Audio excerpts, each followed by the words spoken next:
ವೀಕ್ಷಕರೇ, ಬಹಳ ಇತ್ತೀಚೆಗೆ ಅಂದ್ರೆ ಕಳೆದ ಕೆಲವು ದಿನಗಳ ಹಿಂದೆ ಹೈದರಾಬಾದ್ನಲ್ಲಿ ಎಲ್ಲರೂ ಕೂಡ ದಿಗ್ಭ್ರಮೆ ಪಡುವಂತ ಒಂದು ಸಂಚಲನಾತ್ಮಕ ಹಾಗೂ ಭಯಾನಕ ಪ್ರಕರಣ ಸಂಭವಿಸಿತ್ತು. ಒಬ್ಬ ಮಾಜಿ ಸೈನಿಕ ತನ್ನ ಪತ್ನಿಯನ್ನ ಸಾಯಿಸಿ ಅವಳ ದೇಹವನ್ನ ಛಿದ್ರ ಮಾಡಿ ಅವುಗಳನ್ನ ಕುಕ್ಕರ್ನ ಒಳಗೆ ಇಟ್ಟು ಬೇಯಿಸಿ ತನ್ನ ವಿಕೃತಿಯನ್ನ ಮೆರೆದಿದ್ದ. ಈ ಒಂದು ಕ್ರೂರ ಘಟನೆ ಬಯಲಿಗೆ ಬಂದಾಗ ಎಲ್ಲಾ ಸುದ್ದಿ ವಾಹಿನಿಗಳಲ್ಲೂ ಕೂಡ ಸೆನ್ಸೇಷನಲ್ ರೂಪವನ್ನ ಪಡೆದಿತ್ತು. ನೀವು ಕೂಡ ಮಾಧ್ಯಮಗಳಲ್ಲಿ ಮತ್ತು ಸಾಮಾಜಿಕ ಜಾಲತಾಣಗಳಲ್ಲಿ ಈ ಒಂದು ಕೇಸ್ ಬಗ್ಗೆ ನೋಡಿರಬಹುದು. ಇದೆಲ್ಲ ಮಾಡಿದ್ದು ನಾನೆಂತ ಸ್ವತಃ ಅವನೇ ಒಪ್ಕೊಂಡಿದ್ರು ಕೂಡ ಪೊಲೀಸ್ ಇದೀಗ ಈ ಬಗ್ಗೆ ಒಂದು ಹೊಸ ಮಾಹಿತಿಯನ್ನ ಬಯಲಿಗೆಳೆದಿದ್ದಾರೆ. ಈ ಒಂದು ಕೇಸಲ್ಲಿ ಅವನು ತನ್ನ ಪತ್ನಿಯನ್ನ ಪೀಸ್ ಮಾಡಿ ಅವಳ ದೇಹದ ಭಾಗಗಳನ್ನ ಕುಕ್ಕರ್ನಲ್ಲಿ ಬೇಯಿಸಿ ಆ ಬಳಿಕ ಅವುಗಳನ್ನೆಲ್ಲ ಬೇರೆ ಬೇರೆ ಕಡೆ ಬಿಸಾಡಿದ್ದರ ಬಗ್ಗೆ ಮಾಧ್ಯಮಗಳಲ್ಲಿ ಸುದ್ದಿ ಪ್ರಕಟ ಆಗಿತ್ತು. ಇವನೇ ಹೀಗೆಲ್ಲ ಮಾಡಿದ್ದು, ಅದನ್ನ ಆತನೇ ಒಪ್ಕೊಂಡಿದ್ದಾರೆ ಅಂತ ಸ್ವತಃ ಅಲ್ಲಿನ ಪೊಲೀಸರೇ ಇದನ್ನ ತಿಳಿಸಿದಾಗ ಇದು ನ್ಯೂಸ್ ಆಗಿತ್ತು. ಆದ್ರೆ ಇದೆಲ್ಲ ಜಸ್ಟ್ ಒಂದು ಕಟ್ಟುಕತೆ ಮಾತ್ರ, ಅಸಲಿ ಸಂಗತಿ ಬೇರೇನೆ ಇದೆ ಅನ್ನೋ ತರ ಪೊಲೀಸ್ ಈಗ ತಮ್ಮ ವರ್ಸೆಯನ್ನ ತೋರಿಸ್ತಿದ್ದಾರೆ. ಹಾಗಾದ್ರೆ ಇಲ್ಲಿ ಆ ಮಾಜಿ ಸೈನಿಕ ಹೇಳಿದಂತ ವಿಷಯಗಳೇನು? ಈ ಒಂದು ಕೇಸಲ್ಲಿ ಬೇರೆ ಯಾರಾದ್ರೂ ಇನ್ವಾಲ್ವ್ ಆಗಿದ್ದಾರಾ? ಇಲ್ಲಿ ನಿಜಕ್ಕೂ ನಡೆದಿದ್ದೇನು ಎಂಬ ಮುಂತಾದ ಈ ಕೇಸಿನ ಸುತ್ತ ಇರುವಂತ ಅನೇಕ ಆಸಕ್ತಿಕರ ವಿಷಯಗಳನ್ನ ಇವತ್ತಿನ ಈ ಒಂದು ವಿಡಿಯೋದಲ್ಲಿ ಈ ಮುಂದೆ ತಿಳಿತಾ ಹೋಗೋಣ. ಬನ್ನಿ ವೀಕ್ಷಕರೇ, ಮೊದಲಿಗೆ ನಾವು ಈ ಒಂದು ಕೇಸಿನ ಹಿನ್ನೆಲೆ ಹಾಗೂ ಇಲ್ಲಿ ಮೊದಲಿಂದ ಕೊನೆವರೆಗೂ ಏನೇನ್ ನಡೀತು ಅನ್ನೋದ್ರ ಬಗ್ಗೆ ತಿಳಿಯೋದು ಅವಶ್ಯ. ವೀಕ್ಷಕರೇ, ಇದೇ ಜನವರಿ 18ನೇ ತಾರೀಕು ಹೈದರಾಬಾದ್ನ ಮೀರ್ಪೇಟೆಯ ಪೊಲೀಸ್ ಸ್ಟೇಷನ್ಗೆ ಒಬ್ಬ ವಯಸ್ಸಾದಂತ ಮಹಿಳೆ ಬಂದು ತಮ್ಮ ಮಗಳಾದಂತ ಮಾಧವಿ ಕಳೆದ 2 ದಿನಗಳಿಂದ ಕಾಣಿಸ್ತಿಲ್ಲ ಅಂತ ದೂರನ್ನ ಕೊಡ್ತಾರೆ. ಈ ಮಹಿಳೆ ಜೊತೆ ಇನ್ನೊಬ್ಬ ವ್ಯಕ್ತಿ ಕೂಡ ಬಂದಿದ್ದ. ಪೊಲೀಸರು ಅವನನ್ನು ಕೂಡ ನೋಡಿ ಇದ್ಯಾರು ಅಂತ ಕೇಳಿದ್ರು. ಆಗ ಆ ವ್ಯಕ್ತಿ, ಸರ್, ನನ್ನ ಹೆಸರು ಗುರುಮೂರ್ತಿ ಅಂತ ಹಾಗೂ ನಾನು ಆ ಮಾಧವಿಯ ಪತಿ ಅಂತ ಆತ ತಿಳಿಸಿದ್ದ. ಹೌದು, ಹೈದರಾಬಾದ್ನ ತೆಲಂಗಾಣದ ಮೀರ್ಪೇಟೆ ಬಳಿ ಇರುವಂತಹ ವೆಂಕಟೇಶ್ವರ ಕಾಲೋನಿಯ ನಿವಾಸಿ ಆಗಿದ್ದಂತ ಗುರುಮೂರ್ತಿ ಒಬ್ಬ ಎಕ್ಸ್ ಮಿಲಿಟರಿ ವ್ಯಕ್ತಿಯಾಗಿದ್ದ ಹಾಗೂ ಸದ್ಯಕ್ಕೆ ಸೆಂಟ್ರಲ್ ಗವರ್ನಮೆಂಟ್ DRDOದಲ್ಲಿ ಔಟ್ಸೋರ್ಸ್ ಸೆಕ್ಯೂರಿಟಿ ಗಾರ್ಡ್ ಆಗಿ ಕೆಲಸ ಮಾಡ್ಕೊಂಡಿದ್ದ. ಅವತ್ತು ಪೊಲೀಸ್ ಸ್ಟೇಷನ್ಗೆ ಗುರುಮೂರ್ತಿ ಕೂಡ ತನ್ನ ಅತ್ತೆ ಜೊತೆ ಬಂದಿದ್ದ. ಈ ಗುರುಮೂರ್ತಿನ ಪೊಲೀಸರು ಏನಾಯ್ತು ಅಂತ ಕೇಳಿದಾಗ, ಆಗಾಗ ನನಗೂ ನನ್ನ ಪತ್ನಿ ಮಧ್ಯೆ ತುಂಬಾ ಜಗಳ ಆಗ್ತಿತ್ತು. ಇದೇ ತರ ಜನವರಿ 16ನೇ ತಾರೀಕು ಕೂಡ ಮನೆಯಲ್ಲಿ ಗಲಾಟೆ ಆದಾಗ ಅವಳು ಕೋಪದಿಂದ ಮನೆ ಬಿಟ್ಟು ಹೊರಟು ಹೋಗ್ತಾಳೆ. ಆಗಿನಿಂದ ಅವಳು ಕಾಣಿಸ್ತಿಲ್ಲ ಅಂತ ಈತ ಹೇಳಿದ್ದ. ಪ್ರಾರಂಭದಲ್ಲಿ ಪೊಲೀಸರು ಕೂಡ ಇದೊಂದು ಸಾಧಾರಣ ಮಿಸ್ಸಿಂಗ್ ಪ್ರಕರಣ ಅಂತಾನೆ ಭಾವಿಸಿ ತನಿಖೆಯನ್ನ ಶುರು ಮಾಡ್ತಾರೆ. ಆದ್ರೆ ಗುರುಮೂರ್ತಿಯ ಮನೆಯ ಸುತ್ತಮುತ್ತ ಇದ್ದಂತ ಕೆಲವು CCTV ದೃಶ್ಯಾವಳಿಗಳನ್ನ ಚೆಕ್ ಮಾಡದಂತ ಪೊಲೀಸರಿಗೆ ಆತನ ಪತ್ನಿ ತನ್ನ ಮನೆಯಿಂದ ಹೊರಗಡೆ ಹೋದಂತ ಯಾವುದೇ ಸುಳುಹು ಸಿಗ್ಲಿಲ್ಲ. ಈಗ ಪೊಲೀಸರ ಅನುಮಾನ ಈ ಗುರುಮೂರ್ತಿಯ ಮೇಲೇನೆ ಬರುತ್ತೆ. ಅವರು ಮತ್ತೆ ಅವನನ್ನ ಹಿಡಿದು ಏನಾಯ್ತು, ನಮ್ಮ ಹತ್ರ ಮುಚ್ಚಿಡದ ಎಲ್ಲವನ್ನೂ ಹೇಳು ಅಂತ ಕೇಳಿದ್ರು. ಆದ್ರೆ ಗುರುಮೂರ್ತಿ ಮಾತ್ರ, ಸರ್, ಇದಕ್ಕೂ ನನಗೂ ಯಾವುದೇ ಸಂಬಂಧ ಇಲ್ಲ. ಅವತ್ತು ನನ್ನ ಜೊತೆ ಜಗಳ ಮಾಡ್ಕೊಂಡ ಮೇಲೆ ಅವಳು ಮನೆ ಬಿಟ್ಟು ಹೋಗಿದಷ್ಟೇ ನನಗೆ ಗೊತ್ತು. ಆಮೇಲೆ ಏನಾಯ್ತು ಅಂತ ಗೊತ್ತಿಲ್ಲ ಅಂತಾನೆ ವಾದಿಸಿದ್ದ. ಆದ್ರೆ ಪೊಲೀಸರಿಗೆ ಅವನ ಮಾತಿನ ಮೇಲೆ ಯಾಕೋ ನಂಬಿಕೆ ಬರಲಿಲ್ಲ. ಅವರು ತಮ್ಮ ವಿಚಾರಣೆ ಗತಿಯನ್ನ ಬದಲಿಸಿ ಅದನ್ನ ತೀವ್ರಗೊಳಿಸಿದಾಗ ಗುರುಮೂರ್ತಿ ಅಲ್ಲಿ ನಿಜವಾಗಿಯೂ ಏನ್ ನಡೀತು ಅನ್ನೋದ್ರ ಬಗ್ಗೆ ವಿವರಣೆಯನ್ನ ಕೊಡ್ತಾನೆ. ಅವನ ಈ ರೀತಿಯ ಒಂದು ಹೇಳಿಕೆ ನಂತರ ಇಡೀ ಸುದ್ದಿ ದೇಶಾದ್ಯಂತ ಒಂದು ಸೆನ್ಸೇಷನ್ ಸುದ್ದಿಯಾಗಿ ವೈರಲ್ ಆಗುತ್ತೆ. ಈ ಒಂದು ಸುದ್ದಿ ದೇಶದ ಎಲ್ಲ ಸುದ್ದಿ ವಾಹಿನಿಗಳಲ್ಲೂ ಕೂಡ ಹಾಗೂ ಪತ್ರಿಕೆಗಳಲ್ಲೂ ಕೂಡ ಪ್ರಮುಖ ಹೆಡ್ಲೈನ್ಸ್ ಆಗಿ ರಾರಾಜಿಸುತ್ತೆ. 45 ವರ್ಷ ವಯಸ್ಸಿನ ಗುರುಮೂರ್ತಿ ಹಾಗೂ 35 ವರ್ಷದ ಪುಟ್ಟ ವೆಂಕಟ ಮಾಧವಿ ಇಬ್ಬರಿಗೂ ಕೂಡ ಮದುವೆ ನಡೆದು 13 ವರ್ಷಗಳು ಕಳೆದಿದ್ವು ಹಾಗೂ ಇವ್ರಿಗೆ ಒಬ್ಬ ಮಗ ಹಾಗೂ ಮಗಳು ಕೂಡ ಇದ್ರು. ಇವರು ಕಳೆದ 5 ವರ್ಷಗಳಿಂದನೂ ಕೂಡ ಅದೇ ವೆಂಕಟೇಶ್ವರ ಕಾಲೋನಿಯಲ್ಲಿ ವಾಸ ಮಾಡ್ತಿದ್ರು. ಇವರ ಕುಟುಂಬ ಹೊರಗಡೆಯಿಂದ ಮೇಲ್ನೋಟಕ್ಕೆ ಸಹಜವಾಗಿಯೇ ಕಾಣ್ತಿದ್ರು ಕೂಡ ಈ ಒಂದು ಕುಟುಂಬದಲ್ಲಿ ಒಳಗಡೆ ಸಾಕಷ್ಟು ಅಸಹಜ ಸಂಗತಿಗಳು ಇದ್ವು. ಇವರಲ್ಲಿ ಅನೇಕ ಕೌಟುಂಬಿಕ ಕಲಹ ಹಾಗೂ ಸಮಸ್ಯೆಗಳು ಬೇಕಾದಷ್ಟಿದ್ವು. ಗುರುಮೂರ್ತಿ ತಾನು ಸೇವೆ ಮಾಡುವಂತ ಸಲುವಾಗಿ ಹೊರಗಡೆ ಕೆಲಸ ಮಾಡ್ತಿದ್ದ. ಅದೇ ರೀತಿ ಮನೆ ಹಾಗೂ ಮಕ್ಕಳ ಪೋಷಣೆಯಲ್ಲಿ ಆತನ ಪತ್ನಿ ಕೂಡ ಇದ್ಲು. ಗುರುಮೂರ್ತಿ ಕೆಲಸಕ್ಕೆ ಅಂತ ಹೊರಗಡೆ ಇರ್ತಿದ್ದಾಗ ಅವನಿಗೆ ತನ್ನ ಪತ್ನಿಯ ನಡೆನುಡಿ ಮೇಲೆ ಅನುಮಾನ ಬರುತ್ತೆ. ಅವಳು ಮನೆ ಒಳಗೆ ತನಗೆ ಗೊತ್ತಿಲ್ಲದ ಹಾಗೇನೆ ಫೋನಲ್ಲಿ ಯಾರ ಜೊತೆನೋ ಮಾತನಾಡ್ತಿದ್ದಾಳೆ ಹಾಗೂ ಆಕೆಗೆ ಬೇರೊಬ್ಬರ ಜೊತೆ ಅಫೇರ್ ಇರುವ ಬಗ್ಗೆ ಆತನಿಗೆ ಅನುಮಾನ ಶುರುವಾಗಿತ್ತು. ಇಂಥ ಒಂದು ಕೆಟ್ಟ ಅನುಮಾನ ಸಂಸಾರದ ಒಳಗೆ ಯಾರಿಗಾದ್ರೂ ಬಂದ್ರೆ ಅಲ್ಲಿ ಮೊದಲು ನೆಲಸಮಾಗೋದು ಆ ಕುಟುಂಬದ ನೆಮ್ಮದಿ. ಅದೇ ತರಹ ಯಾವಾಗ ಈ ಅನುಮಾನ ಅವನಲ್ಲಿ ದಿನೇ ಹೆಚ್ಚಾಗ್ತಾ ಹೋಯ್ತೋ ಆಗ ಮನೋ ನೆಮ್ಮದಿಯನ್ನ ಕಳೆದುಕೊಂಡಂತ ಗುರುಮೂರ್ತಿ ಇದೇ ವಿಚಾರದ ಬಗ್ಗೆ ಪತ್ನಿ ಜೊತೆ ಸದಾ ಜಗಳಾಡೋದಕ್ಕೆ ಶುರು ಮಾಡ್ಕೊಂಡ. ಅವ್ರ ಮನೆಯಲ್ಲಿ ಯಾವಾಗ್ಲೂ ಕೂಡ ಈ ಬಗ್ಗೆ ಮನಸ್ತಾಪ, ಘರ್ಷಣೆ ನಡೀತಾನೆ ಇದ್ವು. ಇದೆಲ್ಲದರ ಮಧ್ಯೆ ಬೇಸತ್ತಂತ ಗುರುಮೂರ್ತಿ ತನ್ಗೆ ಈ ಒಂದು ಕೆಲಸನೇ ಬೇಡ ಅಂತ ಸೇನೆಗೆ ವಿದಾಯ ಹೇಳಿ ಸ್ವಯಂ ನಿವೃತ್ತಿಯನ್ನ ಘೋಷಿಸಿದ್ದ. ನಂತರ ಮನೆಯಲ್ಲೇ ಉಳಿದಂತ ಗುರುಮೂರ್ತಿ ಇಲ್ಲಿ DRDO ಕೇಂದ್ರದಲ್ಲಿ ಕೆಲಸಕ್ಕೆ ಸೇರ್ಕೊಂಡಿದ್ದ. ಮನೇಲಿ ಇದ್ಕೊಂಡೆ ಆ ಒಂದು ಕೆಲಸವನ್ನ ಮುಂದುವರಿಸಿಕೊಂಡು ಹೋದಂತ ಗುರುಮೂರ್ತಿಗೆ ಆಗ್ಲೂ ಕೂಡ ಮನೆಯೊಳಗೆ ನೆಮ್ಮದಿದಾಯಕ ವಾತಾವರಣ ಸಿಗ್ಲಿಲ್ಲ. ದಿನ ಕೂಡ ಪತ್ನಿಯ ಜೊತೆ ಎಂದಿನಂತೆ ಜಗಳ, ಕಲಹ ಇದ್ದೇ ಇರ್ತಾ ಇತ್ತು. ಹೀಗಿರುವಾಗ ಇಡೀ ಕೇಸ್ ಬಗ್ಗೆ 2 ತರಹದ ಥಿಯರಿಗಳು ಹುಟ್ಕೊಳ್ತವೆ. ಇದರಲ್ಲಿ ಒಂದು ಮಾತ್ರ ಈಗ ಮಾಧ್ಯಮಗಳಿಗೆ ಗೊತ್ತಾಗಿರೋದು. ಆದ್ರೆ ಯಾರಿಗೂ ಗೊತ್ತಾಗದಿರುವಂತ ಸುದ್ದಿ ಬೇರೆ ಇದೆ. ಅದೇನು ಅಂದ್ರೆ ಗುರುಮೂರ್ತಿಗೆ ಈ ಸಂಸಾರದ ಬಾಧ್ಯತೆ ಸಾಕಾಗಿ ಹೋಗಿತ್ತು. ಅವನು ಕಳೆದ 6 ತಿಂಗಳ ಹಿಂದೆನೆ ತನ್ನ ಪತ್ನಿಯನ್ನ ಕೊಲೆ ಮಾಡುವ ಬಗ್ಗೆ ಪ್ಲಾನ್ ಮಾಡಿದ ಅಂತ ಹೇಳಲಾಗುತ್ತೆ.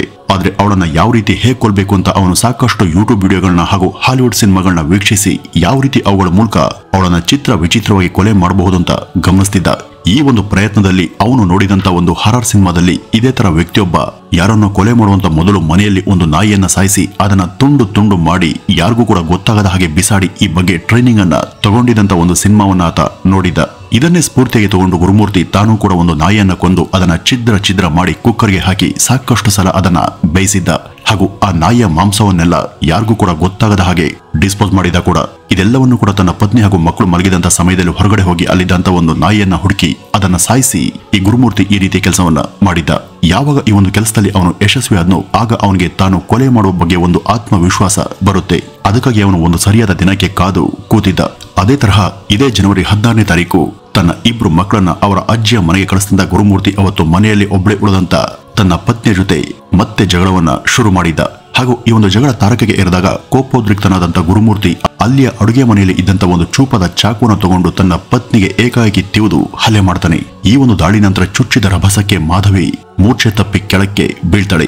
ಆ ಬಳಿಕ ಅವಳ ನಿರ್ಜೀವ ದೇಹವನ್ನ ಮನೆಯಲ್ಲಿದ್ದಂತ ಫ್ರಿಡ್ಜ್ನ ಒಳಗೆ ಇಡ್ತಾನೆ. ಅದರ ರಕ್ತವೆಲ್ಲ ಬಸಿದು ಸೋರುವುದು ನಿಂತ ಬಳಿಕ ಅವಳ ದೇಹವನ್ನ ಗುರುಮೂರ್ತಿ ತುಂಡು ತುಂಡಾಗಿ ಕತ್ತರಿಸಲು ಶುರು ಮಾಡ್ತಾನೆ. ಆ ಬಳಿಕ ತುಂಡುಗಳನ್ನ ಕಲೆಕ್ಟ್ ಮಾಡಿ ಮನೆಯಲ್ಲೇ ಇದ್ದಂತ ಒಂದು ಕುಕ್ಕರ್ಗೆ ಹಾಕಿ ಚೆನ್ನಾಗಿ ಬೇಯಿಸಿದ ಅನ್ನೋದು ಇಡೀ ಕೇಸಿನ ಒಂದು ಥಿಯರಿ.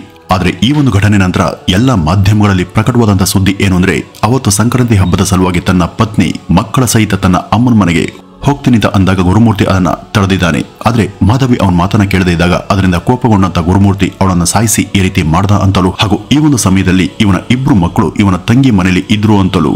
ಜಗಳದ ಸಮಯದಲ್ಲಿ ಮಾಧವಿ ಅವನಿಗೆ ತುಂಬಾ ಸಲ ಎದುರು ಉತ್ತರ ಕೊಟ್ಟಿದ್ರಿಂದ ಅದರಿಂದ ಕೋಪಗೊಂಡಂತ ಗುರುಮೂರ್ತಿ ಆವೇಶದಿಂದ ಅವಳ ಕೂದಲನ್ನ ಹಿಡಿದು ಎಳೆದು ಜೋರಾಗಿ ಗೋಡೆಗೆ ಹೊಡಿತಾನೆ. ಗೋಡೆಗೆ ತಲೆಯನ್ನ ಗುದ್ದಿದಂತ ರಭಸಕ್ಕೆ ಆ ಒಂದು ಏಟಿಂದ ಮಾಧವಿ ಸ್ಥಳದಲ್ಲೇ ಸಾವನ್ನಪ್ತಾಳೆ. ಆಗ ಇದರಿಂದ ಈಗ ಏನ್ ಮಾಡೋದು ಅಂತ ತೋಚದಂತ ಗುರುಮೂರ್ತಿ ಅವಳ ದೇಹವನ್ನ ಸೀದಾ ಬಾತ್ರೂಮ್ಗೆ ಎಳೆದುಕೊಂಡು ಹೋಗಿದ್ದಾನೆ. ಅಲ್ಲಿದ್ದಂತ ಒಂದು ದೊಡ್ಡ ಚಾಕುವಿನಿಂದ ಚೂಪಾದ ಕತ್ತಿಯಲ್ಲಿ ಮಟನ್ ಕಟ್ ಮಾಡುವಂತ ರೀತಿಯಲ್ಲಿ ಅವಳ ದೇಹವನ್ನ ಪೀಸ್ ಪೀಸ್ ಮಾಡಿ ಇಟ್ಕೊಂಡಿದ್ದಾನೆ. ಆದ್ರೆ ಈ ಒಂದು ತುಂಡುಗಳನ್ನ ಹೊರಗಡೆ ಬಿಸಾಕಿದ್ರೆ ಅನುಮಾನ ಬರೋದು ಖಚಿತ ಅಂತ ಅನ್ಸಿ ಅವುಗಳನ್ನೆಲ್ಲ ತಕ್ಷಣ ಕುಕ್ಕರ್ಗೆ ಹಾಕಿ ಬೇಯಿಸಿದ್ದಾನೆ. ಅವನು ಆ ರೀತಿ ಬೇಯಿಸಿದ್ದು ಸುಮಾರು 5 ರಿಂದ 6 ಗಂಟೆಗಳ ಕಾಲ. ಆಮೇಲೆ ಅವುಗಳನ್ನ ಹೊರತೆಗೆದು ಆ ಮಾಂಸದಿಂದ ಮೂಳೆಗಳನ್ನ ಪ್ರತ್ಯೇಕವಾಗಿ ಮಾಡಿದ್ದಾನೆ. ಅವನು ಹೀಗೆ ಮಾಡೋದಕ್ಕೆ ಕಾರಣ ಅವುಗಳನ್ನ ಮೂಳೆಗಳ ಸಮೇತ ಹೊರಗಡೆ ಎಸ್ತರೆ ಇದು ಮಾನವನ ಮೂಳೆ ಅಂತ ಎಲ್ರಿಗೂ ಗೊತ್ತಾಗುತ್ತೆ.